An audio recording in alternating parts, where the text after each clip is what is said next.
მათგან და ასე შემდეგ. ანუ ამ მეთოდითაც ხოცავენ, ანუ სტერილიზაციის პროგრამა მათთვის არის ძაღლების დახოცვის ერთ-ერთი მეთოდი.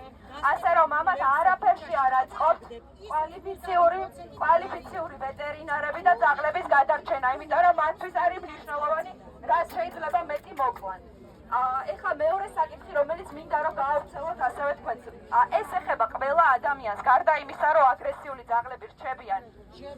ადამიანები, მოძულეები თუნდაც ითხოვენ ხოლმე, რომ შემცირდეს და აღარ იყოს ძაღლები ქუჩაში. მათ უნდა ავუხსნათ, რომ ამისი მოგვარების გზა არის მხოლოდ და მხოლოდ გაკონტროლებული გამრავლება, უკონტროლო გამრავლების შეჩერება, ცხოველების აღრიცხვა, დაჩიბვა და კონტროლი, ან მობილური კლინიკებით უნდა მოხდეს, სანამ არ მოხდება გამრავლების და გამოყრის აკრძალვა და გაჩერება, იქამდე საქართველო იქნება დაუსრულებელი ხოცვა, ჟლეტა და ძაღლების ჯოჯოხეთი.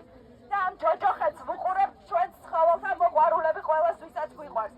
ეს არ გაჩერდება კიდევ წლების განმავლობაში, იმიტომ რომ ისინი არაფერს არ აკეთებენ გამრავლების და გამოყრის, ანუ წყაროს გადასაკეთად.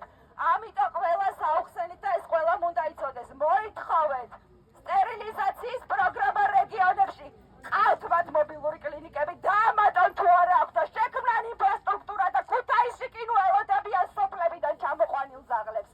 იარონ კარდაკარ, აღრიცხონ და დაჩიპონ ცხოველები და გაასტერილონ სავალდებულო სტერილიზაციით განსაკუთრებით არაჯიშიანი ცხოველები. ამაში კიდევ ერთხელ ვამბობ, უამრავი მოხალისე ვართ, პირადად მე. ფინანსურ ფანდრაიზინგს უზრუნველყოფთ ჩვენ. შევეხიდებით, ისედაც ამას ვაკეთებ. შევეხიდებით სახელმწიფოს, დავაფინანსებთ ნაწილობრივ და ყველაფერს გავაკეთებთ კარდაკარვიულით და აღვიცხავთ მათთან ერთად ცხოველებს. სასწრაფოდ მოხდეს პატრონიანი ცხოველების აღრიცხვა, ჩიპირება და სტერილიზაცია, რომ ეს ჯოჯოხეთი დამთავრდეს. ასევე მინდა აღვნიშნო, რომ აუცილებლად შემდეგი აქცია იმართება უშუალოდ რეგიონში უღელტეხილის ძაღლების გადაყვანის იმისთვის, რომ ვიპოვოთ ეს ძაღლები, მკვდრებიან ცოცხლები, იმიტომ რომ გოგო უბრალოდ ჭყვიდან გადაიყვანეს, ვინც ამათ წლები უვლიდა და ეს ძაღლები არავის არ უშლიდნენ. ეს კიდევ ერთხელ ადასტურებს, რომ სახელმწიფოს და მთავრობას აქვს გადაწყვეტილი უბრალოდ ძაღლების ხოცვა დაუსრულებლად და ამაში ფულის მოპარვა. ასე რომ აუცილებლად მოვთანდით ყველანი, ვინც შეძლებთ 17 ივლისს 4 საათზე სურსათის ეროვნულ სააგენტოსთან, ვაშლი ჯვარში გელოვანის 36A. აუცილებლად გელოდებით და ველით თქვენს ჩართულობას, ჩვენს გაბევრებას და რაც მთავარია ცნობიერების ამაღლებას, ეს არის ძალიან მნიშვნელოვანი.